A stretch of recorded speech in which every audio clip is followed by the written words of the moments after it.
सविस्तर घडामोडींकडे वळूया। सुरुवातच आपण एका महत्त्वाच्या घडामोडीने करूया। ही बातमी आहे गडचिरोलीची। गडचिरोली जिल्ह्यामध्ये काल चकमक झाली होती। 6 तास चकमक झाली आणि 12 माओवाद्यांना कंठस्नान घालण्यात जवानांना यश आलेलं आहे। महाराष्ट्राचं शेवटचं टोक असलेल्या वांडोलीच्या जंगलात ही चकमक झाली। पाण्याने भरलेला नाला, जायला रस्ता नाही, सूर्याची किरणं पोहोचू शकत नाहीत असं घनदाट जंगल आहे। माओवाद्यांच्या हालचाली असलेला अतिसंवेदनशील असा भाग आहे। अशा ठिकाणी तब्बल 10 किलोमीटरचा पायी प्रवास करून ग्राउंड झिरोवर आमचे प्रतिनिधी महेश तिवारी पोहोचले। 6 तासाच्या चकमकीच्या घटनास्थळावरून आमचे प्रतिनिधी महेश तिवारी यांनी घेतलेला विशेष आढावा। ज्या घनदाट जंगलात आहे आपण बघू शकता, हा घनदाट जंगल आहे एटापल्ली तालुक्यातला छत्तीसगड सीमेलगतचा, ज्या ठिकाणी सूर्याची किरण पोहोचू शकत नाही असा हा घनदाट जंगल आहे।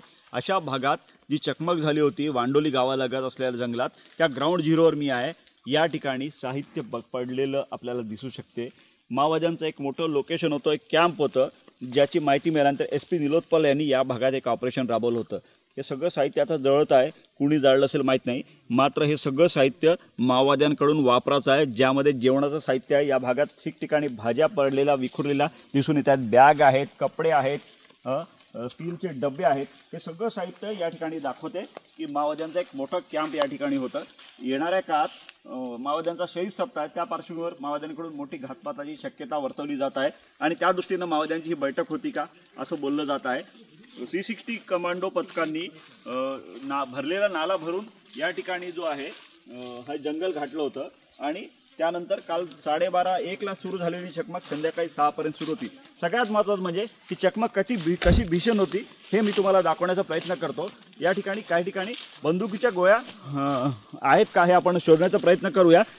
या ठिकाणी आपण बघू शकता, आता ही कारतूसं जी आहेत ही वापर झालेली कारतूसं आहेत आणि महत्त्वाचं म्हणजे आता ही नेमकं कोणाची आहेत, माओवाद्यांची आहेत की जवानांची आहेत माहीत नाही, मात्र ही कारतूसं आपल्याला साक्ष देते की कशा पद्धतीची भीषण चकमक या ठिकाणी झालेली आहे।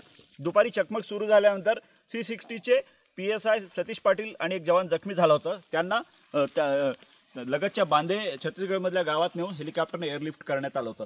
त्यानंतर जवानांनी या ठिकाणी माओवाद्यांच्या विरोधात लढा सुरू ठेवला होता।